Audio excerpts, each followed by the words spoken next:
Hey guys, it's Zach. Stat Canada just released the inflation numbers for September, and they were not as good as we were hoping for. It came in at 6.9, which is 0.1% better than August. But if you look at the big picture, it looks like it's curving down, and the stock market is showing signs of recovery. Yet you have investors like Michael Burry saying that the recession is coming end of next year and it's going to be worse than 2008. So are we setting up the stage for a hot real estate market again, or is it just a trap and a bunch of people are going to get screwed over just because they thought they're going to miss out on the market? Let's look into it, but before we do, let's go make a cup of coffee.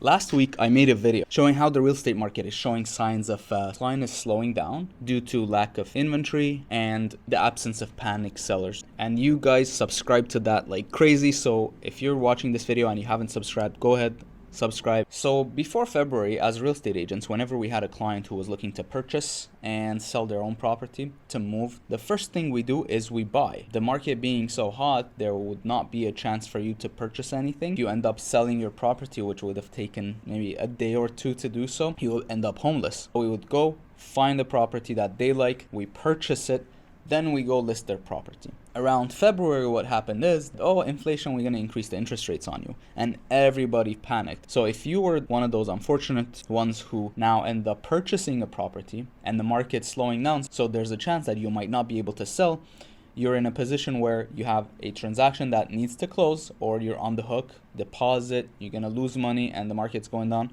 So you either discount your own property and sell it as fast as you can, or you're going to be defaulting on that transaction, which comes with a lot of headaches, including losing your deposit, getting sued for the difference between how much you purchased the property for and how much the seller eventually was able to sell it for. So if the difference was $400,000, the seller can sue you for $400,000 plus other damages. However, since the market started stabilizing, now if somebody shows up and says, I would like to buy a property, the first thing we do is we sell. Once we do that, we know how much it's going to sell for, what the budget is, then we go and start looking for properties to purchase, because now the market has shifted. The amount of inventory available, there's less buyers, which means, so as a buyer, if you go out and you see something you like, there is a very big chance that we'll be able to pick that one up for you for a very good price with a lot of conditions on it.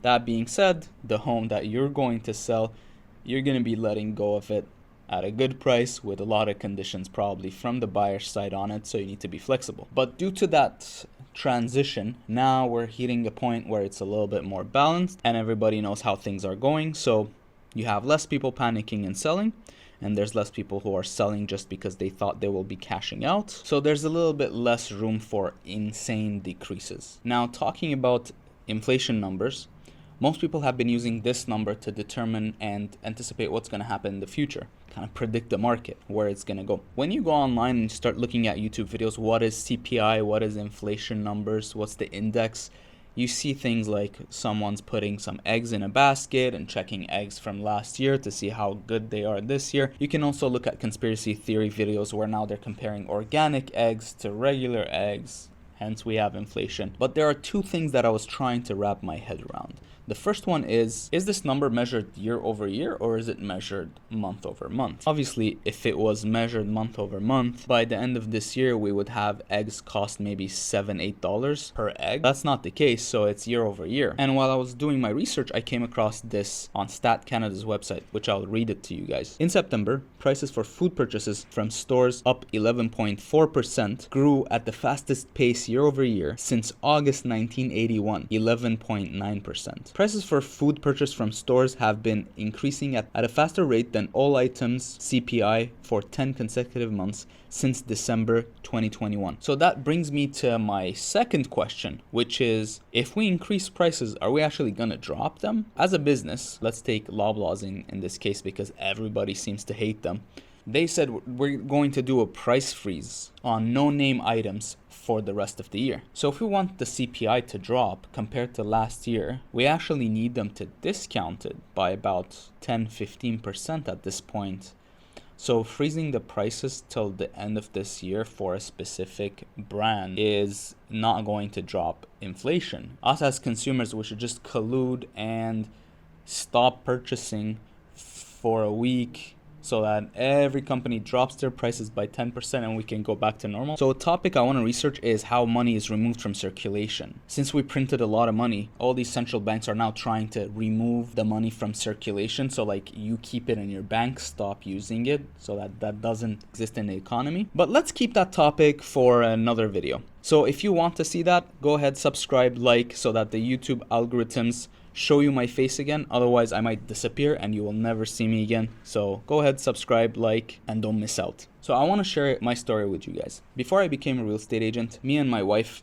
fiance back then, we started looking to buy a place.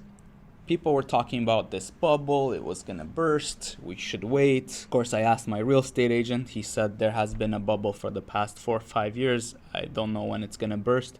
If you want to buy, buy. If you don't want to buy, you can wait. So when we started our search, the market was exquisitely hot. We would go see a property and it was listed for its actual value compared to nowadays where we listed intentionally lower so we can get multiple bids. But these properties were listed at value and there were so many people jumping and putting way more. So we put an offer, 40 people put an offer for over 100,000 than what the seller asked for, and I just sit there and ask, is this normal? How long is this gonna continue for? Eventually we ended up finding the perfect home for us. We purchased it. What I didn't realize was the bubble burst just a little later and I ended up buying at the peak. But one thing I can tell you is I had no idea the bubble burst. I had no idea what the prices were after I purchased. And for a long while I was renovating, we moved in, we were happy, we were enjoying the place. Only a few years later when I've gotten my license and I said, you know what, let me look at the history of what happened when we were in the market. And I go look and I see the bubble burst and then it recovered. And right now my home is worth I probably saw a 70-80% increase since I purchased. One thing is certain though, time goes forward. Unless you believe in quantum linear timeline mechanics or whatever that is, time goes only forward for the most of us. And if the world still exists 40 years from now, this is what most likely is going to happen. Yo, grandpa, me and my girlfriend, we're looking to buy a condo or something. How much would the something in this building go for? Do you know how much they're selling for? They're going for like $3-4 trillion. Yeah. Oh, that's crazy. You know, back in the day, we had a bunch of inflations and viruses happening. And you know what? Me and your grandmother were looking to buy a place. We decided to slow down because everyone was talking about this bubble, you know? Just take off those stupid things you're wearing. Come on. We saw this video on YouTube. Some guy, Zach, a real estate agent, was talking about how the market decided would just go and buy. Don't worry about it. We bought our 2-bedroom condo for $2 million, believe it or not. Yeah, I think you guys should just pay the $1 trillion and just buy the studio, okay? No, you know what? We were thinking to wait. There's a bubble. I think it's gonna burst. Oh, looks like the delivery guy is here. Get my crypto wallet so I can load up and give the delivery guy $3 million maybe for a tip. What do you think? $3 million's good? Thank you so much for watching and I'll see you guys in the next video. Bye.